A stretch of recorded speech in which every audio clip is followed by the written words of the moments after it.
Olá, eu sou Baltazar Gonçalves, sou historiador, sou escritor poeta e é com alegria que eu estou participando hoje do maior festival colaborativo de criatividade do mundo, World Creativity Day 2022, o Dia Mundial da Criatividade, falando aqui, produzindo cultura, produzindo arte, produzindo literatura a partir de Franca, interior do estado de São Paulo, Brasil.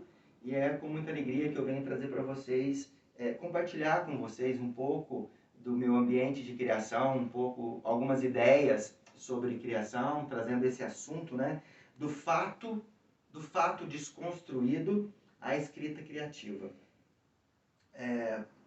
Como se não houvesse muitas margens entre uma coisa e outra, entre o fato, como se o fato representasse a realidade, uma realidade imutável, e a ficção fosse, a criação ficcional fosse apenas fabulação. As duas coisas estão imbricadas, e eu vou falar um pouquinho disso agora para vocês.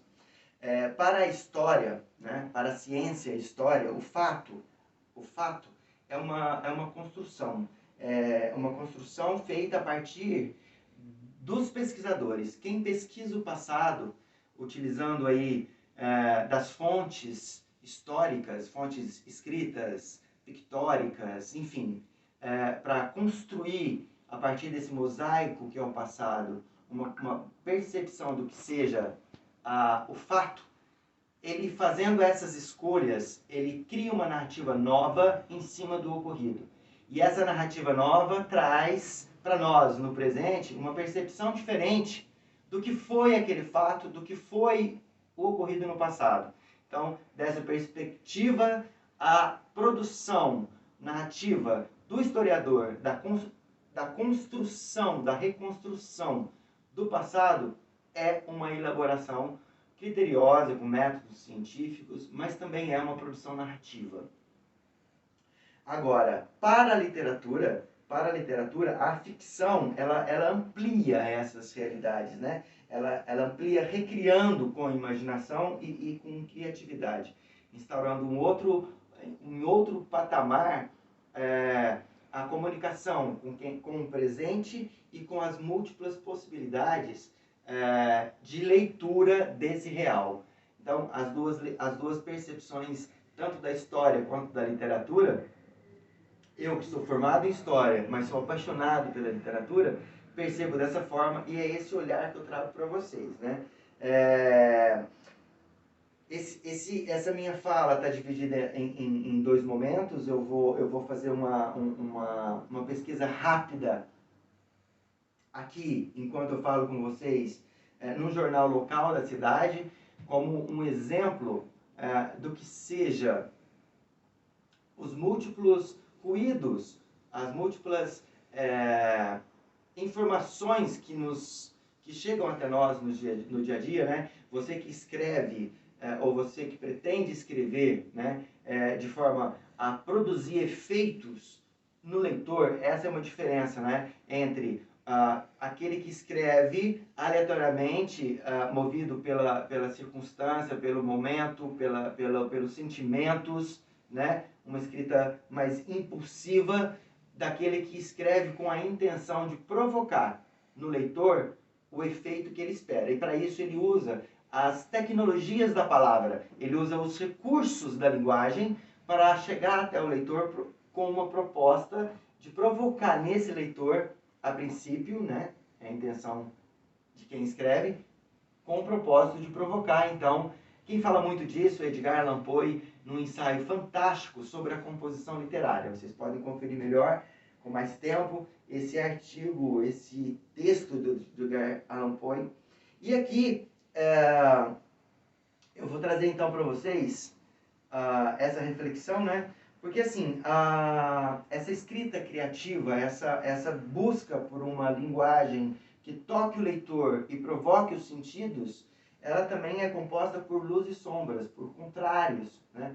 São jogos de palavras. Então, se eu quero ser ambíguo para que o leitor busque outros sentidos para o que eu estou fazendo, eu vou usar essa figura de linguagem, né? Eu não vou deixar clara a informação, porque eu quero que o leitor busque mais significados. Se eu quero levar o leitor para um lugar onde ele vai ter, onde os opostos se complementam, eu vou procurar expressões e palavras claras, mas também expressões mais obscuras, com um significado mais subjacente, numa segunda camada de leitura, provocando então contradições na estrutura do texto, para que o leitor possa caminhar na leitura entre momentos de claridade e momentos de obscuridade dos significados. E ele então, com essa percepção, ele possa compor a sua leitura, né? E porque pensar a literatura como, ou a escrita criativa, né, como um lugar de luz e sombras, é escrever com paixão. Escrever com paixão. Quem nunca gastou o seu tempo investigando as paixões humanas, não pode perceber esse motor, né, esse motor que nos impulsiona. E porque viver para si mesmo, né, é limitador da experiência. E ao ponto que servir ao outro, fazer para o outro, escrever pensando no leitor. Alguns dizem que, alguns escritores gostam de dizer que quando escreve, escreve para si mesmo, né? Talvez seja verdade isso num momento de introspecção, quando eu preciso esvaziar minha mente da correria do dia a dia, dos múltiplos estímulos que a realidade envia até mim, seja nos grupos de família no WhatsApp, seja nas redes sociais, seja no trabalho, seja na televisão, seja no trânsito, né? Centenas, milhares de informações meu cérebro precisa processar durante aí 24 horas. Então, no momento em que eu vou sentar com o objetivo de produzir um texto estético, estético porque tem a intenção de tocar o leitor através dessa tecnologia das palavras, usando as figuras de linguagem, usando os recursos que a escrita me proporciona. Quando eu paro para fazer esse exercício, eu preciso o quê? Esvaziar minha mente desse ruído todo. Eu preciso me ausentar, sabe? Eu estou falando de mim, mas assim, é um sugerido, né? Não estar para o telefone naquele momento. Não estar para as mensagens do WhatsApp, para os grupos. Não estar para os ruídos constantes que vão tirar minha atenção e provocar distrações. Então, para dar um exemplo disso, eu vou buscar uma distração agora, enquanto eu falo com vocês. Eu estou entrando aqui agora, num jornal local, aqui da minha cidade, região, e vou pegar uma matéria, a primeira que eu encontro aqui. Vamos ver. Deixa eu entrar aqui agora. Que isso acontece o tempo todo. Tenho certeza que acontece com quem está me assistindo também. Aqui está, bem na minha frente, né? Eu abro o WhatsApp, eu abro uma rede social, eu abro o jornal local e encontro a manchete. Jovem de 22 anos é morta a tiros em festa na Zona Norte. Polícia suspeita de vingança. Essa é a manchete. Como não reagir a esse texto em letras grandes? Aqui eu vejo que tem uma foto acompanhando. Não vou entrar no detalhe da imagem, mas são estímulos visuais. Ficar com um texto que é chocante, fala de violência. É um texto que me leva a pensar essa situação que está repercutindo muito em nossos dias sobre o feminicídio, quando um homem mata uma mulher pelo simples fato dela ser isso, dela ser mulher. Me vem à mente um texto da Clarice Lispector, Mineirinho, uma crônica da Clarice, o Mineirinho, onde ela narra uma história de violência. O personagem é morto com muitos tiros, né? Muitos tiros, e ela fala disso, né? Não bastasse a violência cruel ali da rua, um tiro bastaria, né? E aí ela cria esse personagem para matá-lo com vários tiros. E ela se pergunta, por que eu fiz isso? Por que eu precisei criar um personagem e matá-lo com vários tiros? Que raiva é essa que está dentro de mim que me leva a criar uma situação dessa? E ela está, então, provavelmente embevecida de toda essa realidade violenta, e ela quer externalizar isso. E ela faz isso de uma forma muitíssimo interessante, elegante, e ela faz a gente pensar, e ela expõe o personagem, a violência crua. E eu estou aqui diante de uma matéria do jornal, do ocorrido, do fato. Então isso é uma verdade, isso aconteceu. Agora,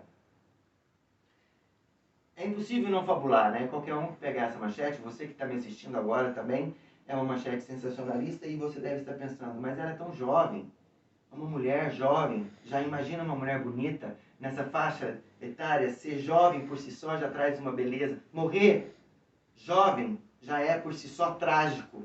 Então, eu já começo a imaginar as personagens, sabe, as personagens da história, as personagens da literatura que, no período do romantismo, né, os autores também viviam isso na pele, de morrer jovem, dessa beleza trágica de morrer jovem, né? Então me vem essas coisas à mente e eu vou compondo esse universo aleatório de ruídos, né, que eu fui provocado. E Zona Oeste, né? Que lugar que é esse na cidade, né? Então eu já estou imaginando o tipo de habitação. Quem sai de casa não sai, que vai para uma festa, não sai pensando que vai morrer essa noite. Vai para alegria, né? Vai talvez para beber, né? Estar com os amigos, dançar, e aí ninguém está pronto para essa surpresa escandalosa de uma morte com tiros numa festa, né? E o motivo, a polícia suspeita de vingança. O que essa moça teria feito para merecer a morte por vingança a tiros, né? E aí eu fico pensando, esse julgamento que eu acabei de fazer, né? Alguém merece morrer por vingança? Quem é que está do outro lado que se julga no direito de acabar com uma vida, justificando que é um ato que tem o direito de fazer isso, né? A vingança é justificável? A vingança não é justificável. Mas eu não vou falar disso agora, eu vou fazer o seguinte. Eu vou pegar essas imagens que eu compartilhei com vocês, provocado por essa manchete. É uma manchete aqui do dia. Hoje é um dia muito especial para fazer uma boa leitura. Então eu vou fazer isso. Eu vou pegar todo esse universo que eu compartilhei com vocês, que eu também provoquei vocês. Vou levar em consideração esse efeito que causou em mim essa manchete sensacionalista e vou produzir um texto também sensacionalista. E vou recriar de alguma forma esse universo.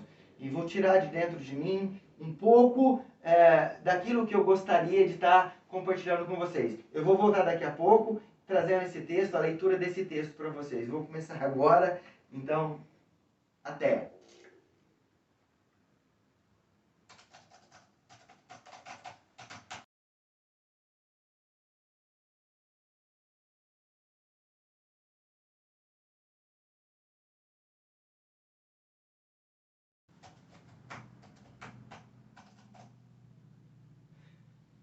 Muito bem, agora eu vou trazer então para vocês o texto que eu acabei de escrever, inspirado nessa matéria de jornal, a morte de uma jovem de 22 anos, morta a tiros em uma festa na Zona Norte, polícia suspeita de vingança. Bom, meu texto ele é uma recriação desse fato, uma imersão nesse impacto que eu tive da notícia e uma forma de elaborar isso, trazendo de forma estética e criativa alguns elementos da realidade ficcionada. A minha história se chama A Próxima Vítima. A morte ronda a cidade. A manchete do jornal espalhou a notícia de que estamos em perigo. Não todos. Os homens estão mais seguros. Nem todos. Um deles é um assassino à solta. Parece que existe um perfil de vítima definido. Até agora, 6 mulheres foram brutalmente assassinadas. Tive acesso aos documentos, segundo a polícia, essas mulheres mortas têm perfil semelhante. Vivem sozinhas por opção, independentes, com um bom emprego, ganham o suficiente para vaidades excêntricas e viagens, são instruídas porque estudaram, são da classe média, mas economizam. Tudo isso foi revisto pela equipe que investiga as conexões entre os casos. Todas elas viajaram ano passado e estavam de malas prontas para mais uma aventura. Alguém argumentou que o assassino seja um homem de hábitos sedentários, que não viaja e que, portanto, não conheceria o mundo que vai além da cidade. Dada a força aplicada nos golpes fatais, o estrago das feridas, os tiros, parte da população estarrecida concluiu que a força do assassino é sobre-humana. Mas em nota para o jornal, o chefe da investigação agradeceu os comentários nas redes sociais de quem se acha à altura da polícia, mas retificou que são comentários contraditórios. Nas palavras dele, esse monstro é humano e conhece bem os destinos das vítimas. Poupou-lhes o prazer da viagem, porque imagina ser dele a vez de gozar privilégios. Como se vê, nada se conclui em argumentar sem conhecer as fontes. Estamos tateando no escuro desse mistério. Não se sabe, apenas sabe-se muito pouco. Apenas que o objeto da investigação seja homens que viajaram para o mesmo destino que as vítimas teriam ido se os seus corpos agora não alimentassem os vermes. Nesse momento, enquanto o medo sussurra boatos de boca em boca, a última luz do estacionamento foi acesa. O expediente bancário terminou às 2 horas. No protocolo da agência, Lavigne ajeita a alça do sutiã e sorri, cansada. A moça desce 3 andares, vai pela escada porque tem medo de elevadores. Vê o último carro ainda no estacionamento. A garagem está vazia. A impressão de ser vigiada causa arrepio. Um arrepio gelado que chega ao cóccix. Amanhã é feriado. Todos já saíram. Lavigne tem 22 anos e é segura de si. É dessas mulheres que não precisam de homem em casa, paga contas antecipadamente para ganhar desconto, tem senso de justiça, doa cupons para a caridade e dá gorjeta nas lojas do shopping. Mas agora, enquanto procura chaves, Lavigne está nervosa porque notou a sombra de alguém atravessando o pátio do estacionamento vazio. A porta, 3 passos. Ela mete a chave com força e quebra o metal. Finge atender o celular. A luz do ecrã ilumina seus olhos verdes, grandes, arregalados de medo. É mesmo um homem a figura que se aproxima. Não há outra coisa a fazer. E Lavigne dá a volta e abre o porta-malas. Entra às pressas no carro e está de gatinha sobre o banco traseiro quando a figura enorme bate o porta-malas, fazendo um estrondo ensurdecedor.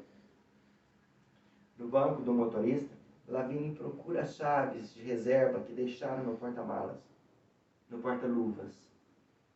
O silêncio cresce para dentro dela, feito uma mão invisível sufocando-a. A chave não está aqui, adivinha em pânico. A figura é mesmo um homem. Bem alto e forte. Usa chapéu panamá, casaco azul petróleo e tem na mão direita a chave reserva do carro de Lavigne. A moça tenta uma saída, a porta não abre por dentro. Então ela buzina, ela grita, mas ninguém pode ajudar, o estacionamento está vazio, o expediente acabou. Lavigne se lembra do punhal deixado debaixo do banco de trás. A certeza de que se salvaria ilumina seu rosto e por isso contorce e vira, estendendo o braço armado. Último gesto por sua vida. Dentro do carro, o homem já tem o punhal de Lavigne na mão. Dura 1/10 de segundo a identificação no olhar cruzado. Então, ele bate a cabeça da moça com violência contra a direção. 1, 2, 3 vezes.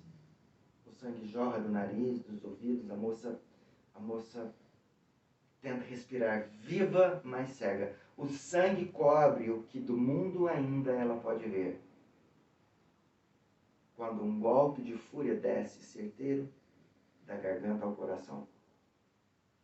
Estranhamente, o último pensamento de Lavigne foi de remorso. Sentiu-se culpada por não ter arquivado o extrato de movimentos futuros que fizera pela manhã. Então é isso. é sentido, é dolorido escrever sobre um assunto que ultimamente estampa os jornais, mas é um assunto delicado, precisa ser falado, por isso está ali, noticiado, não está mais debaixo do tapete, não está atrás da cortina, não está silenciado, né? Existem números onde as mulheres podem, números de pedido de ajuda, onde as mulheres podem pedir ajuda. Eu agora esqueci, vou deixar aí nos comentários o número 180. E é um assunto que não pode ser deixado de falar, né? Esse texto ele não está pronto, ele está pronto para ir para uma revisão, né? Ir para uma revisão. Ele vai maturar como os vinhos nos tonéis, ele vai pedir um tempo, ele vai maturar, talvez ele seja publicado, talvez não seja publicado, mas na verdade ele está publicado agora porque eu fiz a leitura, né? Já compartilhei com vocês. Mas o texto escrito, ele pede isso, ele pede esse tempo, né? Do mesmo modo que eu precisei parar para organizar o pensamento, refletir sobre esse assunto difícil e dolorido, mas que precisa ser compartilhado, precisa ser combatido.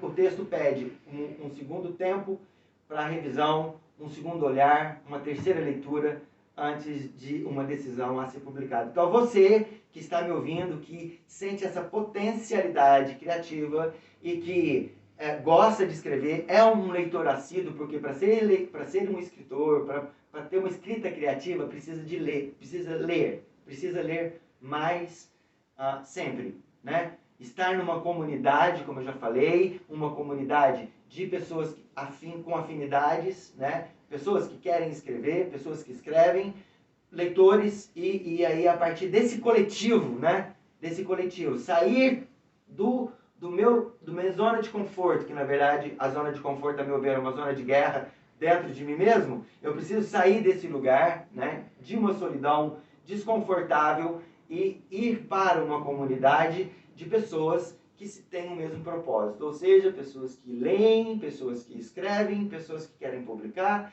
e que têm essa disposição para a criatividade, ou beber dela quando ela é compartilhada. Então, dito isso, eu agradeço mais uma vez o convite que a mim foi feito e a oportunidade de estar aqui no maior festival colaborativo de criatividade do mundo, nesse Dia Mundial da Criatividade. E assim, eu deixo um abraço a todos que estão me ouvindo, que estão assistindo esse vídeo, e até a próxima.